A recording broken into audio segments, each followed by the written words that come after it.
Hello दोस्तों, नमस्कार। Welcome to this video. अपने इस चैनल के इस नए वीडियो में मैं प्रमोद पाल आप सभी का स्वागत करता हूं। साथियों, आज इस वीडियो में हम लोग चर्चा करने वाले हैं अपने टीजीटी पीजीटी के जो सिलेबस है उस पर कैसे कमांड बनाएं।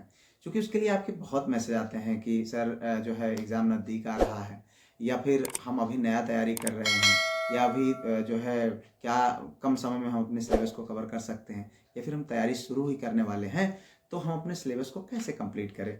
तो चूंकि इस वीडियो में हम इन्हीं बिंदुओं पर बात करेंगे।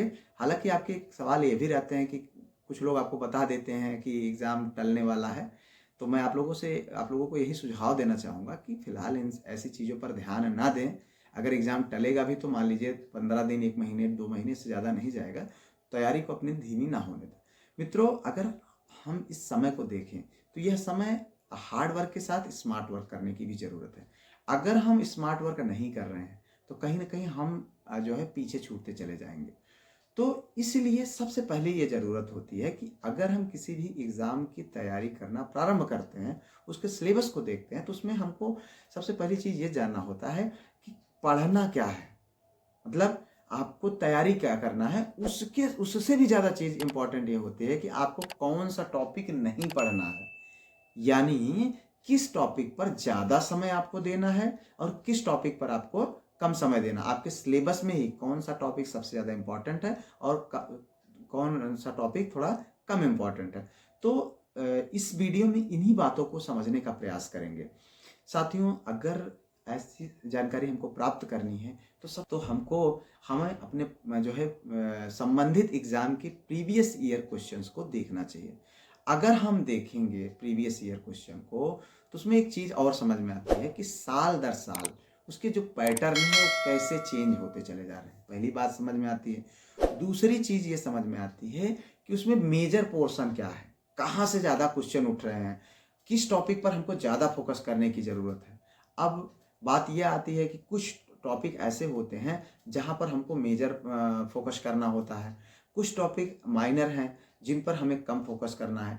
उसका मतलब ये नहीं है कि उसको हमें देखना ही नहीं है, लेकिन उस पर हमें कम फोकस करना है। यानी अपने जो हमारा जो टाइम है उस मैक्सिमम टाइम हमको वहाँ पर देना है जहाँ पर जो है ज़्यादा क्वेश्चन, यहाँ से ज़्यादा क्वेश्चन बन रहे हों। हालांकि देखिए, ऐसा कुछ श्योर कहना संभव नहीं है क्योंकि दिन प्रतिदिन चीज़ें बदलती जा रही हैं और एग्जामिनर क्या कर लें उसको कोई नहीं जानता है, किस तरीके का पैटर्न बन जाए। लेकिन हमको अनुमान अपनी पुरानी जो पुराने पैटर्न है, पुराने एग्जाम्स हैं, उन्हीं के आधार पर लगा सकते हैं। बाकी ऐसा तो कुछ है नहीं। भाई हम यही कर सकते हैं। जैसे अगर हम एग्जाम्पल लें यूपी टीजीटी का जो सिलेबस है, जिसमें अगर आप देखें तो 4 राइटर्स हैं जिनको पढ़ने हैं, Shakespeare, William Wordsworth, Galsworthy, John Milton. तो ये 4 राइटर हैं। फॉर्म्स एंड मूवमेंट है, और उसके बाद लिटरेरी टर्म्स हैं, फिर उसके बाद ग्रामर है, वोकैब, ये सारे टॉपिक्स हैं। अगर हम ये कोशिश करें, देखें, समझें, इनमें जानने का प्रयास करें कि विलियम शेक्सपियर के बारे में हमको पढ़ना है। विलियम शेक्सपियर के पास 37 प्लेज हैं, 154 सोनेट्स हैं। तो अगर हम ये समझे कि अगर हमको तैयारी करनी है तो ये जाने कि कहाँ से ज़्यादा क्वेश्चन बनते हैं। अब आप देखेंगे तो विलियम शेक्सपियर से बहुत सारे क्वेश्चन बनते हैं, लेकिन विलियम शेक्सपियर के किन किन टॉपिक से ज़्यादा क्वेश्चन बनते हैं। अब अगर हमने देखा है, बहुत ऐसे हमारे साथी हैं जो लगातार पता चले सोनेट ही रटे जा रहे हैं, पोयम ही रटे जा रहे हैं, ड्रामा की लाइनें ही रटे जा रहे हैं। अरे भाई, जरा आप ध्यान से समझो तो सही। आपको रटने की ज़रूरत नहीं है, आपको समझने की ज़रूरत है। कभी भी कोई इस तरीके की लाइन पूछता ही नहीं है। जो लाइनें पूछी जाती हैं वो बहुत, अगर आप किसी ड्रामा को, बाय द वे मैकबेथ है, मैकबेथ की अगर लाइन पूछी गई है तो आप मैकबेथ के थीम को पढ़ो। मैकबेथ के जो थीम है उसको आप अच्छे से पढ़ डालिए, उसके बाद उसके कैरेक्टर को पढ़ डालिए। मतलब जब आप पूरी स्टोरी को आप अच्छे से पढ़ लेंगे, उसके बाद आप लाइनों को एक एक बार देख लेंगे, तो जब जो लाइन सामने आएगी उससे हमें समझ में आ जाएगा कि मतलब इस लाइन को किसने बोला है और कब बोला है, किसके लिए बोला है। ये चीज़ें बहुत आसान है, लेकिन उसके लिए आपको क्या करना पड़ेगा।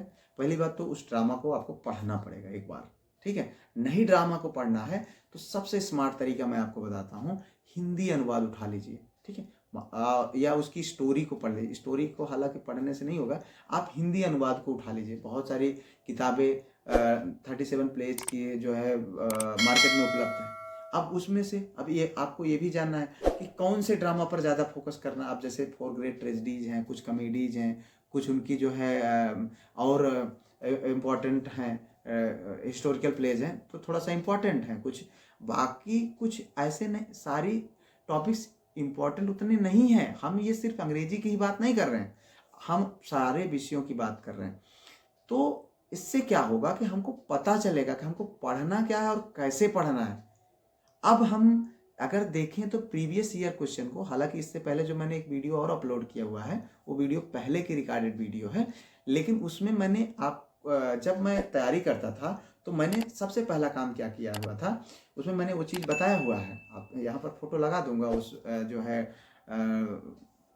पैटर्न का, तो उस पर मैंने लिख दिया हुआ था कि कौन से साल में किस टॉपिक से कितने क्वेश्चन आए हैं और साल दर साल कैसे। अब उसको जहाँ मैं जिस टेबल पर बैठता था वहाँ सामने लगा दिया था। अब मैं पढ़ता था तो मेरे दिमाग में यह रहता था कि अच्छा हाँ, विलियम शेक्सपियर से 2001 में मान लीजिए इतने क्वेश्चन पूछे गए, तो इस बार फिर 2003 में फिर कम हो गए या ज़्यादा बढ़ गए, या फिर साल दर साल क्या परफॉर्मेंस रहे। कुछ हमको वो चीज़ समझने और जानने की ज़रूरत है, जिससे हम क्या कर सकेंगे, अपने पढ़ाने की जो शैली है उसको हम सुधार कर सकें। क्योंकि देखिए, पता चले वो पोएम लिए बैठे हैं, मिल्टन की सारी पोएमें रट रहे हैं, विलियम शेक्सपियर के सारे लाइनें रट रहे हैं। नहीं रटना है भाई, हमको स्मार्ट वर्क करना है। हमको समझ लेना कैसे क्वेश्चन आते हैं, कहाँ से आते हैं, हमको समझ लेना है कि किस टॉपिक्स का थीम क्या है।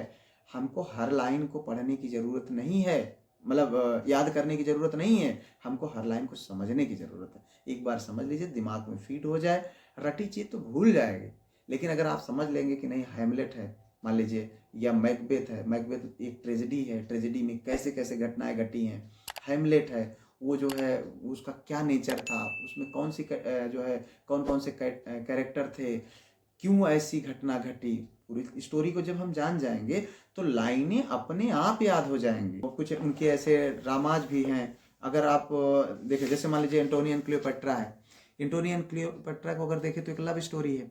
अब इस चीज़ को अगर आप समझने का प्रयास करेंगे, मान लीजिए लाइनें आ गई, अब उसमें पता चले एंटोनी क्लियोपेट्रा की विशेषता ही करे जा रहा है, तो उस चीज़ को समझो ना कि ये लाइनें कहाँ की हो सकती हैं। हर जगह की तो नहीं हो सकती ना, मैकबेथ की तो नहीं हो सकती है ना। तो अगर आप इस तरीके से चीज़ों को तैयार करेंगे तो कहीं ना कहीं आपको बहुत आसानी होगी। अब जैसे विलियम शेक्सपियर के 37 प्लेज हैं, शायद ही यहाँ कुछ ऐसे प्लेज हैं शायद कभी क्वेश्चन नहीं पूछा गया, जैसे मैरी वाइफ ऑफ विंडसर, कोई शायद ही कभी क्वेश्चन पूछा गया हो। ठीक है, मीजर फॉर मीजर एक आध बार एक दो क्वेश्चन बने हैं, बाकी नहीं बने हैं। अब इन सब पे हमें जान थोड़ी लगा देना है। द टेमिंग ऑफ द श्रीव, कौन सा, मतलब इस पे क्यों इतना मेहनत करना, पता चले इसकी भी लाइनें रट रहे। ऐसा नहीं करना यार, अगर ऐसा करोगे तो बहुत पीछे छूट जाओगे। ट्रायलस एंड क्रेसिडा, अब अगर इस ड्रामा को आप पढ़ने के चक्कर में, किताब भी सबकी नहीं खरीदनी है, थीम को समझना है जो इम्पोर्टेंट। इसीलिए सबसे ज़्यादा ज़रूरी ये होता है कि आप कोई कोचिंग ज्वाइन कर लें। कोचिंग आपको बहुत अच्छा मार्गदर्शन करता है। आप बहुत कम समय में इस तरीके से पढ़ करके अपने सिलेबस पर बहुत अच्छे से कमांड बना सकते हैं और अपनी सफलता को सुनिश्चित कर सकते हैं। फिलहाल इस वीडियो में मुझे यही बातें आप लोगों से बतानी थी। अगर आपको ये वीडियो अच्छी लगी हो, हेल्पफुल लगी हो, तो निश्चित तौर पर चैनल को सब्सक्राइब करके वीडियो को लाइक कर दीजिएगा और अपने दोस्तों में भी शेयर करिएगा। मिलते हैं किसी और वीडियो में किसी और टॉपिक पर, तब तक के लिए जय हिंद, वंदे मातरम।